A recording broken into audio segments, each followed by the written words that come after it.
Ich würde gerne das Wort an Teddy Cruz und Fonna Forman übergeben.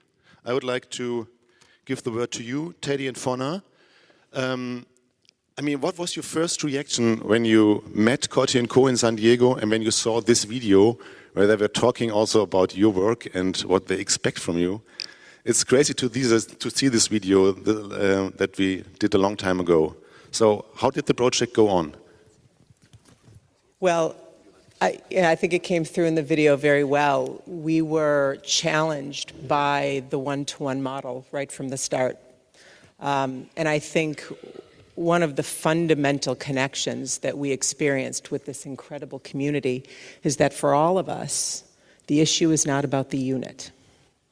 For Teddy and I working in San Diego, Tijuana, and we can say more about this in a while, the issue has never been about the unit and figuring out efficiently how to reproduce units. Obviously, we need to do that. But the question for us is the underlying social and economic structure that has produced a withdrawal of public thinking about housing, public investment in housing. And that challenge that we experience is shared by the community that we began to engage here in Berlin. The question is not about the unit. You love your units. The question is about the affordability of the units and the withdrawal of public investment in housing in this city. We just wanted, maybe by way of introduction, to talk a little bit about the relationship that we developed with Kotti and the parallels between our challenges in San Diego, Tijuana, and in Berlin, and the questions that raises for us about housing as an urgent global problem. First of all, we have to say right from the start that we're deeply indebted to the genius of Jesko for pairing us with this remarkable community of people who have embraced us right from the start with love and generosity and openness and trust, which we didn't deserve. Trust is something that's built over time, and this community embraced us so lovingly, and so we were just honored, and we learned so much, and it really provided us with an opportunity for thinking about the urgency of housing in a broader global frame, and to recognize the shared challenges that we both have. As the video brought out, we work in a territory of dramatic social and economic inequality, bisected by a steel border wall that really divides not only two cities, but two countries, two regions, and so forth. And while the zone that we live in has become an opportunity of economic prosperity for some people, it really sort of is also a microcosm of all of the deprivations that globalization has inflicted on the world's most marginalized populations. And in our case, this is intensified by two geopolitical institutions. The first one is the NAFTA Treaty, which is the North American Free Trade Agreement that enables multinational corporations to set up factories or maquiladoras on the periphery of Tijuana, where they generate massive profits, freed from any regulation of labor practices, any environmental protection, any zoning restriction, urban zoning regulation. So that's one institution, formal institution. The other is obviously the militarized border wall that cuts across and dramatically disrupts the kind of flows that situate life in our region.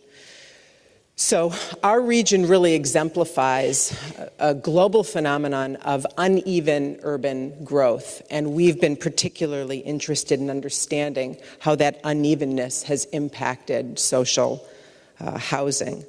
So for us, the social housing crisis is a direct, deliberate consequence of the ascendance of neoliberal development and the decline of public thinking everywhere.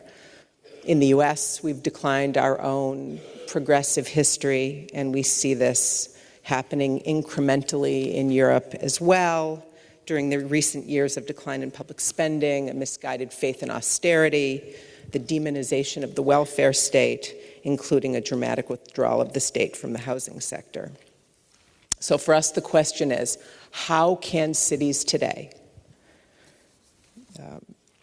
organized around private interest, possibly absorb the dramatic urbanization that's taking place across the world, immigrants in search of security, in search of jobs and work, pouring into cities at a rate of 77 million people per year. The explosion of informal development at the periphery of cities across the planet is a humanitarian crisis of gargantuan proportion. And cities are proving incapable of absorbing it. So, as I said, the question for us hasn't been an issue of building more units, which is obviously essential, but it's thinking essentially about ethical responsibility for social housing in a changing world.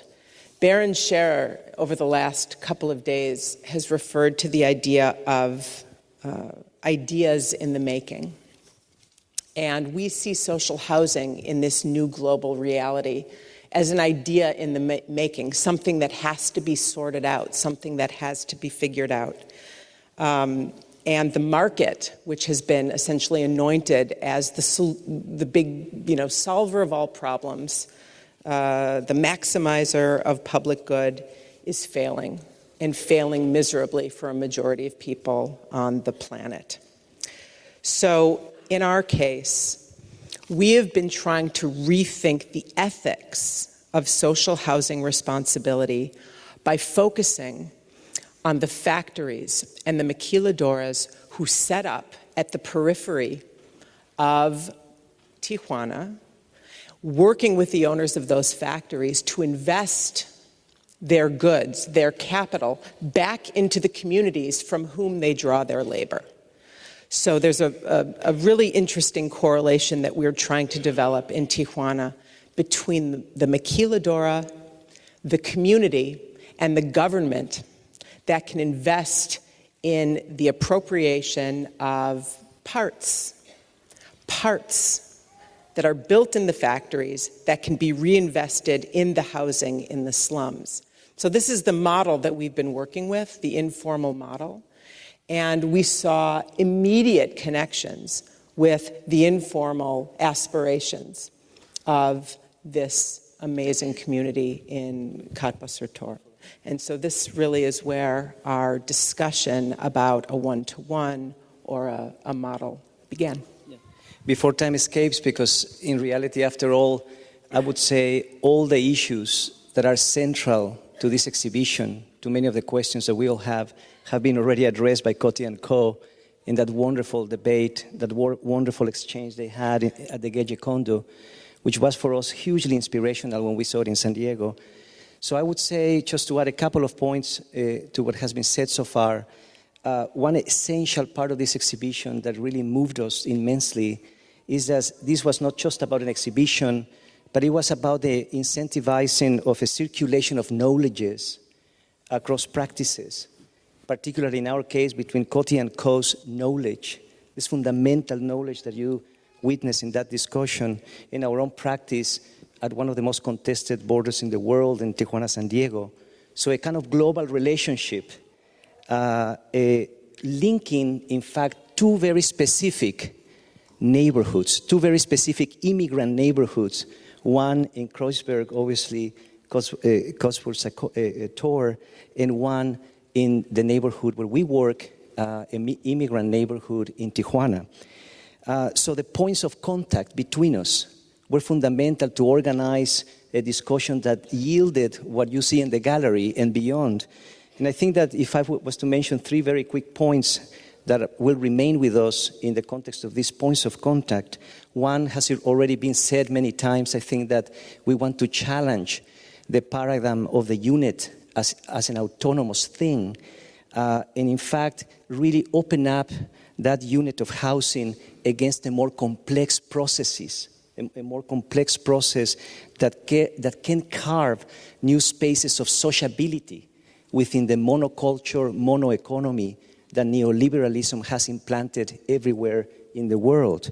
And I think that when we understood Kotti and the community engaging the political dimension of housing to demand transformations in housing policy and economy, really resonated with our own desire as architects to expand our practices so that we can also intervene simultaneously in the socio-economic and political processes that can confront inequality head-on. A second point I would say is that it was a beautiful story that we got to know, that a community of tenants of this building came together, organized around the urgency of affordability, and through a dialogue fed by tea and many conversations, they really produced a platform of knowledge exchange, a think tank, a place where they were beginning to plan the city from the bottom up. I think this possibility of bringing the living room of their apartments and inscribe it into public space was a fundamental issue for us, as well as the relevant, again, issue of participation.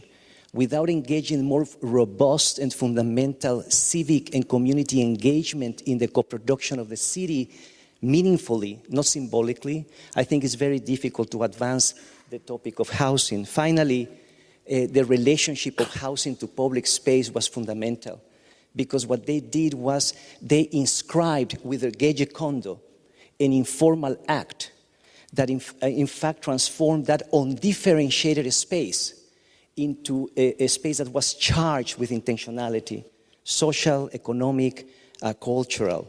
So this relationship, again, to challenge our very narrow definitions of public space is fundamental in its relationship to housing. And finally, if we can just play the 2-minute video just to get to the actual piece that we have in the exhibition.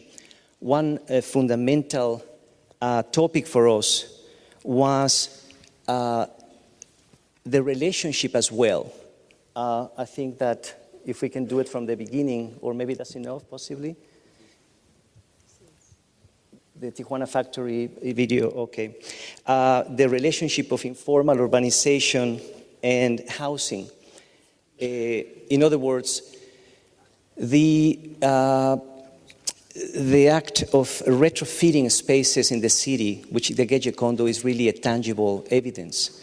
We come from a place where people build their houses on their own in many of the shanty towns that dot the periphery of Tijuana. And these shanty towns are surrounded by factories from which they borrow cheap labor. So our project for Berlin, in relationship to Kotti&Co, was not only a project about, obviously, Berlin.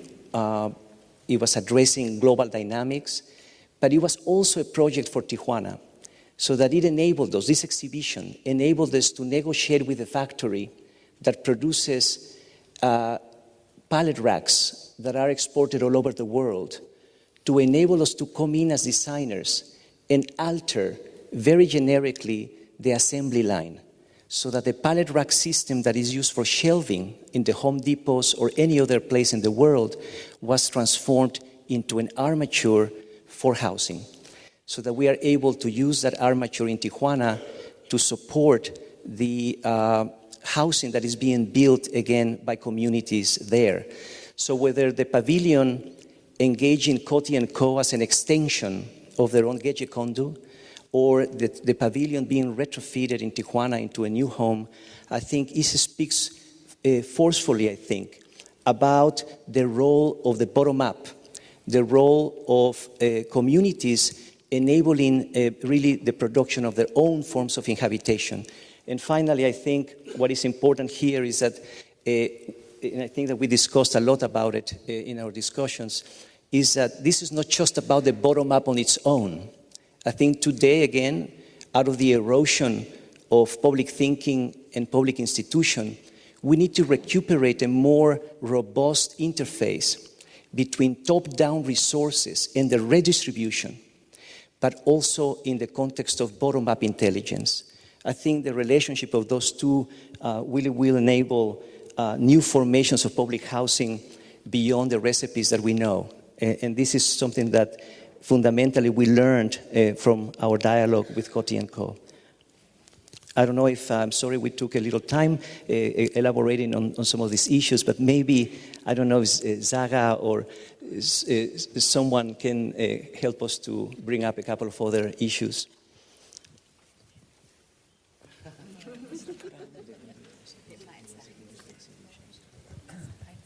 Was war die Frage? 1, 2, 3, bis an. Was war die What was the question? Right? Can you repeat the question once again? Vielleicht könnte man ergänzen, dass Yeah, maybe we can add. It was a cooperation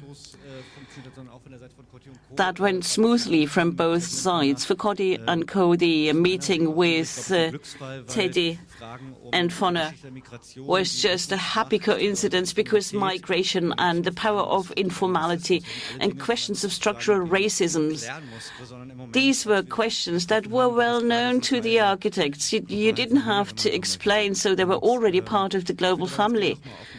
I would like to discuss one other topic as well. From my perspective, the idea of the Haus der Kultur and the House of World Cultures was both risky and a very good idea. I mean, because designing such a project is not the same as just going out for protest. It was said in the beginning, we had to convince people in the beginning, and as you could see in the video, the first question was, I mean, we are not talking about housing units, we're just talking about empowerment as a community, as a neighborhood. And what kind of spaces do we need in order to generate such a neighborhood that is cohesive? And so we insisted on having a system that is flexible, modular, transportable, and that is why we produced two of these models. We have one on Kotti&Co where we are going to have a number of events in December. So this project gave us the opportunity to participate and again empower our neighborhood and community project. From my perspective, it was always important in our discussions to think about what does it mean to have a one-to-one model. We cannot build a house, a public house, an affordable house. We cannot build a whole vision of what it means to have an equitable social housing. We cannot put it up in the Haus der Kultur. And we said, I mean, the Gecekondu for us is more than a little hut, a little house. It's the living room of all the people who live around the Gecekondu, and everything can happen there. Counselling services, drinking tea. Drinking tea is a form of protest too. Telling stories. And the stories we told each other were stories we had never heard of before, so there was a lively exchange. And we also called the Gecekondu a negotiation place for us as neighbours, for negotiations between the neighbours or with the owners of the houses or with the public authorities. All of that was enabled by the Gecekondu, and the central issue for us is how is housing going to change in the future? This question is still there, and we'd like to find answers to that. And we therefore demand a buyback of the houses by the city of State, because the houses we live in used to be a property of the city of Berlin. Then they were privatized. They were bought up by private companies. So we are demanding the city, we are calling upon the city to buy it back, buy this property back. This is next to impossible. But we'd like to have a say on how the houses are going to be refurbished. Some of the houses are in a very bad shape, although they're beautiful, but technically they're in a bad shape and need to be refurbished. And it's a huge project. And what I didn't see in the exhibition yesterday was the vision of social housing or public housing. There are 4 projects in the exhibition, but what I did not see is the global political issue of affordable housing, and what do we do about that as a grassroots movement? This is more explained, of course, during this conference, which is a good thing to have. And hopefully we won't forget about this aspect. When we look at the exhibition, we are talking about political struggles of people on the ground.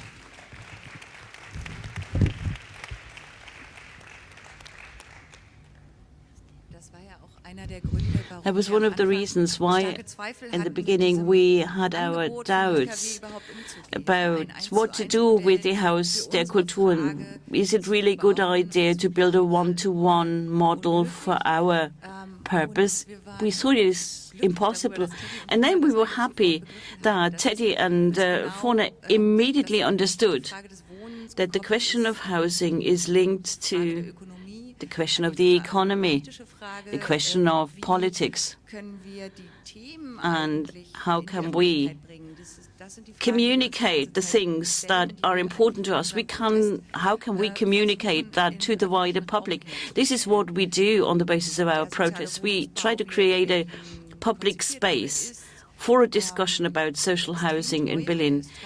Social housing is extremely expensive in Berlin. It's more expensive than the average rent in Berlin. It's an old problem, and it was created back in the 70s, and we'd like to highlight this in the public discourse in order to trigger changes in that system of social housing and create a normal social housing situation for the city of Berlin. But that means we will have to talk about funding models, questions of participation. Can we build social houses in a context where we have the markets everywhere? How can tenants become part of that housing and housing construction process? All of these are issues that you need to discuss, but you cannot exemplify it in one model. Teddy and Fonna immediately got that, and they said, I mean, basically, you don't need a new living room. You've got one already. You need a room for protest. You need a space maybe where you can sell things, where you can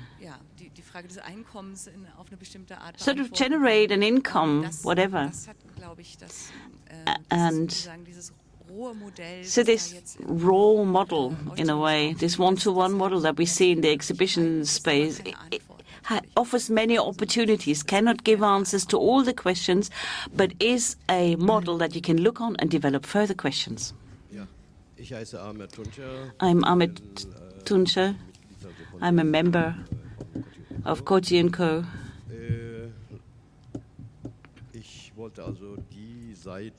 I wanted to...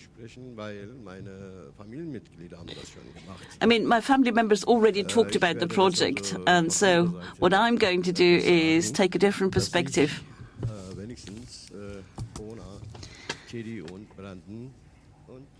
It was, for me, wonderful to meet Teddy, Fonna and Jesko, wonderful people. And I have great respect for what they do.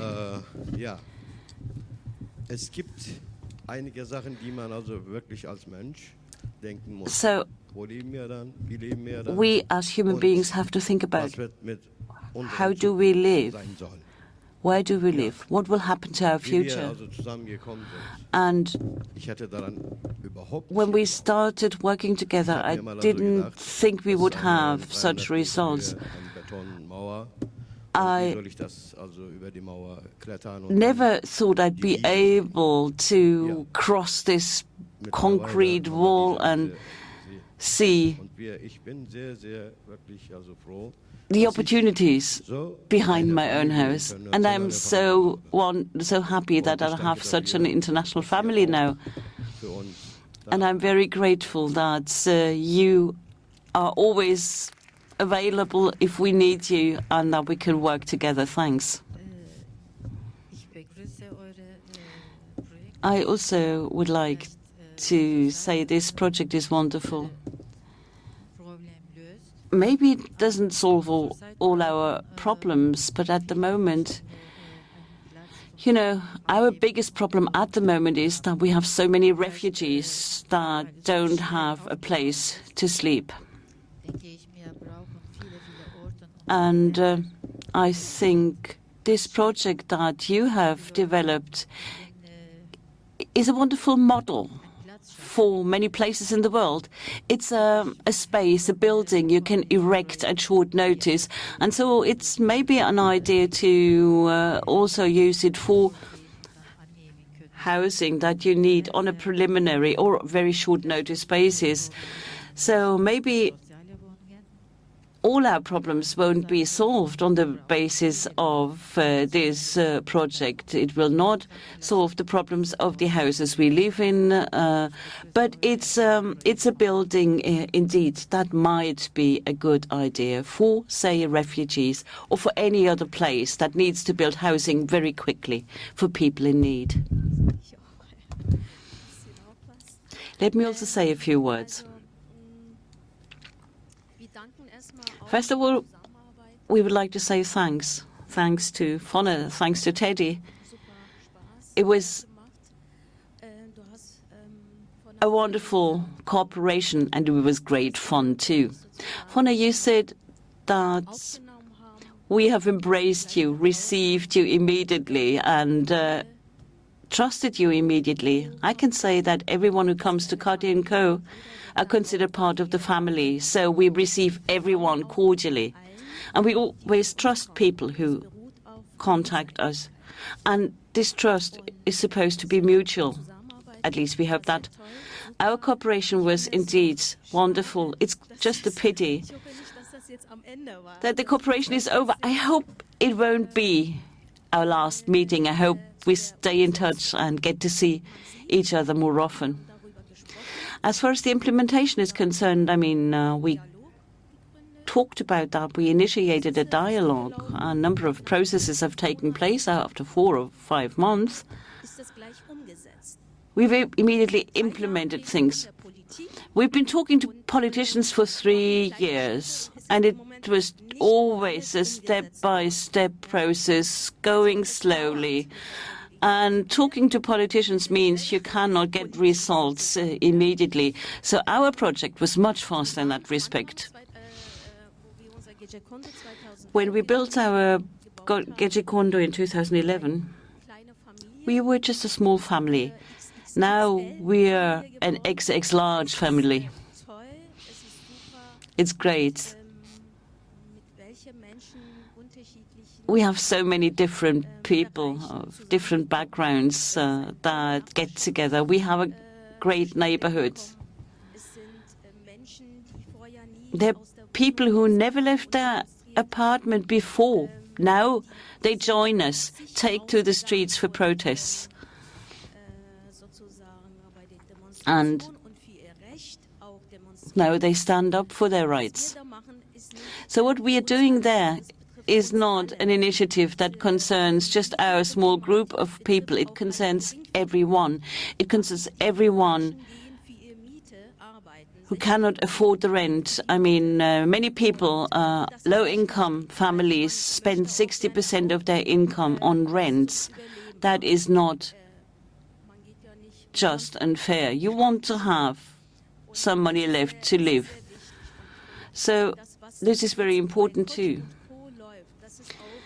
What happens at Kotti&Co at the moment is a kind of model case. There are people who come and say, how did you make it? How did you mobilize your neighborhood? We have similar problems, but we don't know what to do. We don't know how to mobilize people. As I said in the beginning, it's all about trust. You have to trust your neighbors. You have to trust the people as soon as they start getting active. You have to accept people the way they are. They're all different. Everyone comes with a different talent. Some people are good when it comes to talking to the media. Some people are great in designing graphics. Some people are very good at making tea. And so everyone has a place for him or herself, and everyone can be rewarded for what he or she does. And this is how we feel at the moment, like a large family, sticking together, talking about the problems we have, trying to find solutions together. So let's just call upon all of us. We have to fight for our rights, and we have the right to live where we want to live. And displacement is inhumane.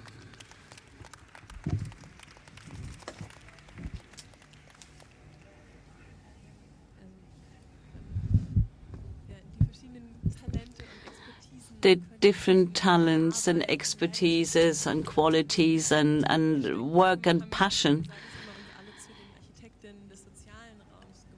that turned us into the architects of the social space that we created in our Gecekondu.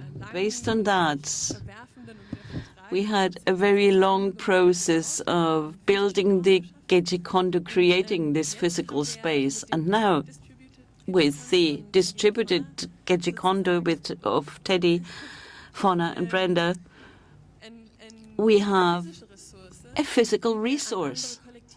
And we can pass that on to other groups, other urban neighborhoods or refugee protests.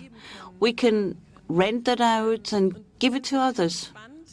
And we're looking forward to seeing how this physical transfer will happen. I mean, it's not a physical space yet, but it's a kind of beginning, and let's see how that will interact with the architectural abilities of a social organization. How the appropriation process looks like, who can use it. This is something we'd like to test when we have the distributed Gecekondu in our Kotti&Co tour. We have invited several groups to come on the 7th of December. Of course, this structure also offers specific problems of appropriations. What do you do in winter with a metal structure that has no insulation?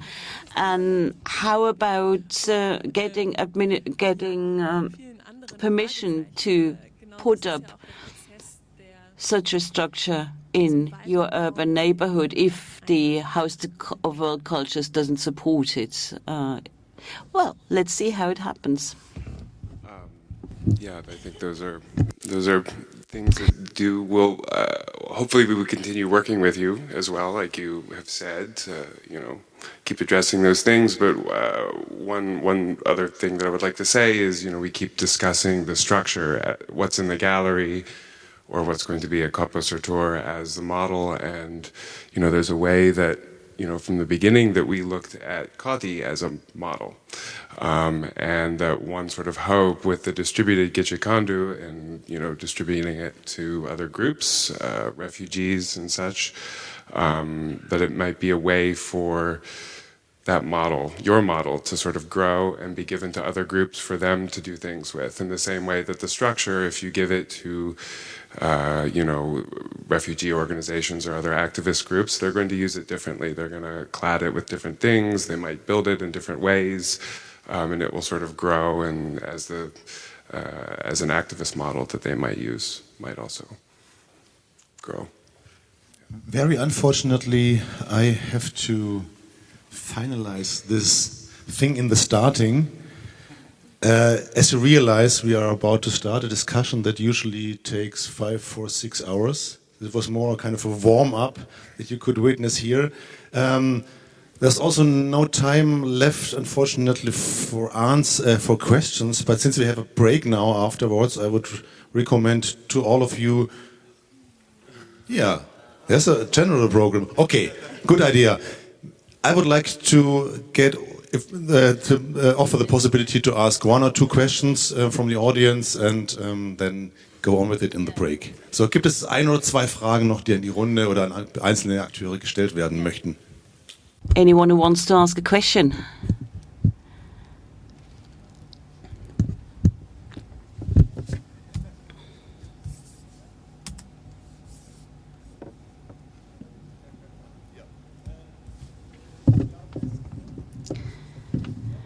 Could you ask the people to use a microphone? The interpreters in the booth can't hear of my comments. Is it true that the referendum for affordable rents was initiated by Kotti&Co? And what are the chances that we get such a referendum instead of getting diluted in the negotiation process we have with politicians at the moment? Yes, Kotti&Co, together with many other initiatives, has initiated the referendum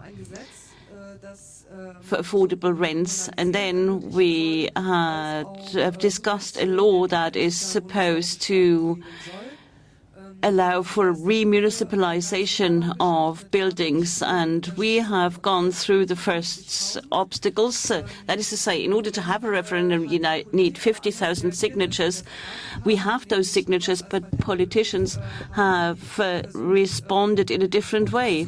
They've tried to, first of all, negotiate with us before starting a referendum. The politicians now have made a proposal. In particular, the Social Democratic Party came up with a proposal. The Berlin Senate, the city government, has written their own bill that they are going to adopt in November. The problem with this bill is that it doesn't provide for a proper investigation and resulting transformations in those houses that are already public or social houses. Of course, it's very difficult to find a one-fits-all solution for social housing. What the bill provides for is a kind of interim solution. So we have invested a lot. We've calculated. We have shown politicians what could be done in order to find an interim solution. But the solution that is proposed is not far-reaching enough. And so the Kotti&Co and social fight has to go on. We can say we have made a first step. A rethinking starts even on the political arena. And we can cautiously say that maybe slowly we get away from a neoliberal model and towards a social housing supply.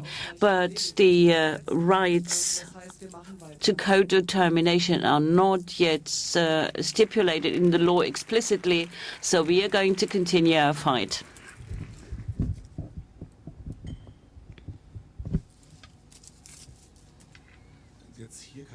If there's no question right now, and everybody's happy, I'd like to just say thank you. Thanks, Fonna, Teddy, Brendan, Kotti&Co. Thanks for working together and thanks for coming here.